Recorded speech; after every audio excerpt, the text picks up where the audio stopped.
ಸಹಜವಾಗಿ ಸಂಪುಟ ವಿಸ್ತರಣೆ ಅಂದರೆ ಯಾರಿಗೆ ಲಕ್ಕು ಯಾರಿಗೆ ಶಾಕು ಅನ್ನುವಂತಹ ವಿಚಾರ. ಬಹುತೇಕ ಹಿರಿಯರಿಗೆ ಸಿದ್ದರಾಮಯ್ಯ ಸಂಪುಟದಲ್ಲಿದ್ದಂತಹ ಸೀನಿಯರ್ ಲೀಡರ್ಸ್ ಈ ಸಲ ಮಿನಿಸ್ಟರ್ ಆಗದೆ ಸುಮ್ಮನೆ ಕೂತ್ಕೊಳ್ಬೇಕಾಗತ್ತಾ ಅನ್ನೋದು ಪ್ರಶ್ನೆ. ಸಿದ್ದರಾಮಯ್ಯ ಆಪ್ತರಾದ ಜಮೀರ್ ಮಹದೇವಪ್ಪ ಅವರಿಗೆ ಚಾನ್ಸಸ್ ಎಷ್ಟು ಅಂತ 50-50% ಅಂತ ಕೆಲವರು ಹೇಳ್ತಾ ಇದ್ದಾರೆ. ಬಿಕಾಸ್ ಅವರವರದೇ ಇಲಾಖೆಯಲ್ಲಿ ಕೇಳಿ ಬಂದಂತಹ ಗಂಭೀರ ಆರೋಪಗಳು. ಇನ್ನೊಂದು ಸಿದ್ದರಾಮಯ್ಯ ಅವರು ಶ್ರಮ ವಹಿಸ್ತಾರಾ ಅಂತ. ಎರಡನೇದಾಗಿ ಹಳಬ್ರನ್ನ ಬದಿಗಿಟ್ಟು ರಾಜಕಾರಣದಲ್ಲಿ ಡಿಸಿಷನ್ ಅನ್ನ ಪೂರ್ತಿ ಹೊಸ ಮುಖಗಳನ್ನ ತರೋಷ್ಟು ಕೆಪಾಬಿಲಿಟಿಯನ್ನ ಹೈಕಮಾಂಡ್ ತೋರಿಸುತ್ತಾ ಅನ್ನೋದು ಕೂಡ ಕುತೂಹಲ. ನೋಡಿ, ಹೊಸ ಮುಖ ತರಬೇಕು, ಯೂತ್ಸ್ ಬರಬೇಕು, ಇದೆಲ್ಲ ಮಾತಿಗೆ ಭಾಷಣಕ್ಕೆ ಚೆನ್ನಾಗಿರುತ್ತೆ. ಬಟ್ ಹಿರಿಯರನ್ನ ಕಡೆಗಣಿಸಿ ರಾಜಕಾರಣ ಮುಂದುವರಿಸೋದಕ್ಕೆ ಸಾಧ್ಯ ಇದೆಯಾ? ಈಗ ಯಾರ್ಯಾರಿಗೆ ಏನೇನು ಚಾನ್ಸಸ್ ಇದೆ, ಯಾರ್ಯಾರು ಆಕಾಂಕ್ಷಿಗಳ ಪಟ್ಟಿಯಲ್ಲಿದ್ದಾರೆ ಅಂತ ನೋಡಿದ್ರೆ, ಒಂದು ಚಾಮರಾಜಪೇಟೆಯ ಶಾಸಕರಾಗಿರುವಂತಹ ಜಮೀರ್ ಅಹಮದ್ ಖಾನ್ ಸಿದ್ದರಾಮಯ್ಯ ಸಂಪುಟದಲ್ಲಿ ಮಿನಿಸ್ಟರ್ ಆಗಿದ್ರು. ಬಟ್ ಈ ಸಲ ಮುಸ್ಲಿಂ ಫ್ಯಾಕ್ಟರ್ ಅಂತ ನೋಡಿದಾಗ 5 ಜನ ಅವ್ರಿಗೆ ಕಾಂಪಿಟೇಷನ್ ಇದ್ದಾರೆ.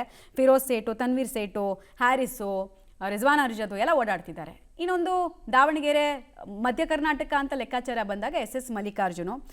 ಸಾದರ ಲಿಂಗಾಯತ ಫ್ಯಾಕ್ಟರ್ನ ಗಮನದಲ್ಲಿಟ್ಕೊಂಡ್ರೆ ಇವರಿಗೆ ಅವಕಾಶ ಸಿಗಬಹುದು ಅಂತ ಹೇಳಲಾಗ್ತಾ ಇದೆ. ನೋಡಬೇಕು ಅವಕಾಶ ಎಷ್ಟು ಅಂತ.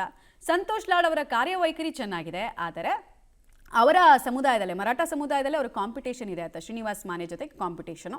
ಸೊ ಏನು ಮಾಡ್ತಾರೆ ಸಿದ್ದರಾಮಯ್ಯ ಅವರು? ಒಳಗೆ ಇವ್ರನ್ನ ಕಳಿಸ್ತಾರಾ, ಪುಷ್ ಮಾಡ್ತಾರಾ ಅನ್ನೋದು ಕುತೂಹಲ. ಶಿವರಾಜ್ ತಂಗಡಗಿ ಕನಕಗಿರಿಯ ಶಾಸಕರು ಜಾತಿಯ ಕಾರಣಕ್ಕೆ ಸಿಗಬಹುದು ಅಂತ ಹೇಳಲಾಗ್ತಾ ಇದೆ. ಬೋವಿ ಕಮ್ಯುನಿಟಿಗೆ ಸೇರ್ತಾರೆ, ಸೊ ಸಿಗಬಹುದು ಅಂತ.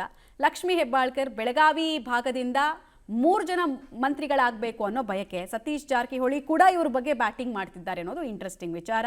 ಲಿಂಗಾಯತ ಫ್ಯಾಕ್ಟರ್ನ ನೋಡಿದಾಗ ಇವ್ರಿಗೆ ಅವಕಾಶ ಸಿಗಬಹುದು, ಅಥವಾ ಪರಿಶಿಷ್ಟ ಜಾತಿ ಅಂತೆಲ್ಲ ಲೆಕ್ಕಾಚಾರ ಹಾಕಿದಾಗ ಬೇರೆ ಮಹಿಳೆಯರಿಗೆ ಹೋಗ್ಬೋದು. ಮಹಿಳಾ ಕೋಟಾದ ಅಡಿಯಲ್ಲಿ ಲಾಸ್ಟ್ ಟೈಮ್ ಒಬ್ಬರಿಗೆ ಅವಕಾಶ ಸಿಕ್ಕಿತ್ತು, that is Lakshmi Hebbalkar. But ಈ ಸಲ ನಯನಾ ಮೊಟ್ಟಮ್ಮನೂ ಪ್ರಯತ್ನ ಪಡ್ತಾ ಇದ್ದಾರೆ, ಆರತಿ ಕೃಷ್ಣ ಇದ್ದಾರೆ, ಈ ಕಡೆಗೆ ಉಮಾಶ್ರೀ ಅವರು ಕೂಡ ಪ್ರಯತ್ನ ಪಡ್ತಾ ಇದ್ದಾರೆ. ಯಾರಿಗೆ ಅವಕಾಶ ನೋಡಬೇಕು. ಮಂಕಾಳು ವೈದ್ಯ ಜಾತಿಯ ಕಾರಣಕ್ಕಾಗಿ ಇವರಿಗೂ ಕೂಡ ಏನು ದೊಡ್ಡ ಪೈಪೋಟಿ ಇಲ್ಲ. ಬಟ್ ಉತ್ತರ ಕನ್ನಡ ಅಂತ ಬಂದಾಗ ಅವ್ರಿಗೆ ಪೈಪೋಟಿ ಇದೆ. RV ದೇಶಪಾಂಡೆ ಇದ್ದಾರೆ, ಅವರು ಜಾತಿಯಲ್ಲಿ ಬ್ರಾಹ್ಮಣರು. RB ತಿಮ್ಮಾಪುರ್ ಮುಧೋಳದ ಹಿರಿಯ ಶಾಸಕರು, ಇವ್ರಿಗೆ ಅವಕಾಶ ಸಿಗುತ್ತಾ ಗೊತ್ತಿಲ್ಲ. ಅವರ ಇಲಾಖೆಗೆ ಸಂಬಂಧಪಟ್ಟಂತೆ ಕೂಡ ಅತೃಪ್ತಿಗಳು ವ್ಯಕ್ತ ಆಗಿತ್ತು ಲಾಸ್ಟ್ ಟೈಮ್. ಡೀಟೇಲ್ಸ್ ಕೊಡ್ತಾರೆ ಸುಕೇಶ್ ನೇರ ಸಂಪರ್ಕದಲ್ಲಿ. ಮತ್ತೆ ಸುಕೇಶ್, ಬಹುತೇಕ ಈಗ ನಾವು ಹೇಳಿದ ಹೆಸರು ಎಲ್ಲ ಹಳಬ್ರದೇನೆ. ಇವರೆಲ್ಲರಿಗೂ ಮತ್ತೆ ಅವಕಾಶ ಸಿಕ್ಕಿದ್ರೆ ಇನ್ನು ಹೊಸ್ತನ ಅನ್ನೋದನ್ನ ನಾವು ಮಾತಾಡೋ ಪ್ರಯೋಜನ ಇಲ್ಲ ಅಂತ.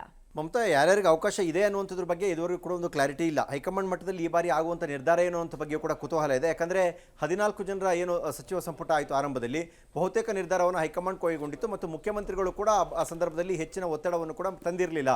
ಯಾಕಂದರೆ ಹೈಕಮಾಂಡ್ ನಿರ್ಧಾರದಂತೆ ನಡೆದುಕೊಳ್ಬೇಕು ಅನ್ನುವಂಥದ್ದು. ಆದರೆ ಈ ಬಾರಿ 20 ಸ್ಥಾನ ಇರುವಂಥ ಹಂತದಲ್ಲಿ ಸಹಜವಾಗಿ ಮುಖ್ಯಮಂತ್ರಿಗಳು ದೊಡ್ಡ ಮಟ್ಟಿಗಿನ ತಮ್ಮದೇ ಆದ ಒಂದು ಆತ್ಮೀಯರ ಒಂದು ಸಚಿವ ಸಂಪುಟ ಇರಬೇಕು ಅನ್ನೋದು ಒತ್ತಡ ಮಾಡ್ಬೋದು, ಅಥವಾ ಮಾಜಿ ಮುಖ್ಯಮಂತ್ರಿಗಳು ಕೂಡ ಒಂದಷ್ಟು ಒತ್ತಡವನ್ನು ತರಬಹುದು. ಹೈಕಮಾಂಡ್ ತನ್ನದೇ ಲೆಕ್ಕಾಚಾರವನ್ನು ಇಟ್ಕೊಂಡು ಕೂಡ ಒಂದಷ್ಟು ಕಾಂಪ್ರಮೈಸಿಂಗ್ ಫಾರ್ಮುಲಾ ತರಬಹುದು.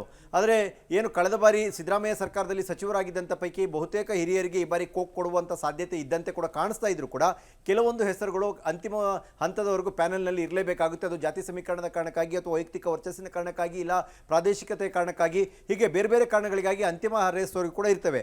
ಹಾಗಾಗಿ ಉಳಿದ 20 ಸ್ಥಾನಗಳ ಪೈಕಿ ಸಿದ್ದರಾಮಯ್ಯ ಸಂಪುಟದಲ್ಲಿ ಇದ್ದಂಥ ಸಚಿವರ ಪೈಕಿ ಎಷ್ಟು ಜನರಿಗೆ ಅವಕಾಶ ಸಿಗುತ್ತೆ ಅನ್ನುವಂಥದ್ದು ಸದ್ಯಕ್ಕಿರುವಂಥ ಕುತೂಹಲ.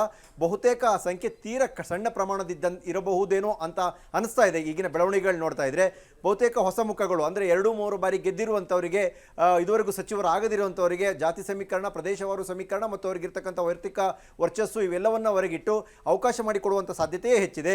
ಹಾಗಾಗಿ ರೇಸ್ನಲ್ಲಿ ಹೆಸರಿರುತ್ತೆ, ಯಾಕಂದರೆ ಅವ್ರು ಹಿರಿತನ ಇದೆ, ಸಚಿವರಾಗಿದ್ದಾರೆ, ಅವೆಲ್ಲ ಕಾರಣಕ್ಕಾಗಿ. ಆದರೆ ಕಡೆಗಳಿಗೆ ಅವರಿಗೆ ರೇಸ್ನಲ್ಲಿ ಎಷ್ಟು ಜನ ಉಳ್ಕೊಳ್ತಾರೆ ಅನ್ನೋದು ಕೂಡ ಅಷ್ಟೇ ಪ್ರಮುಖವಾಗುತ್ತೆ. ಮಮತಾ, ರೈಟ್, ಧನ್ಯವಾದ ತಮ್ಮ ಮಾಹಿತಿಗಾಗಿ.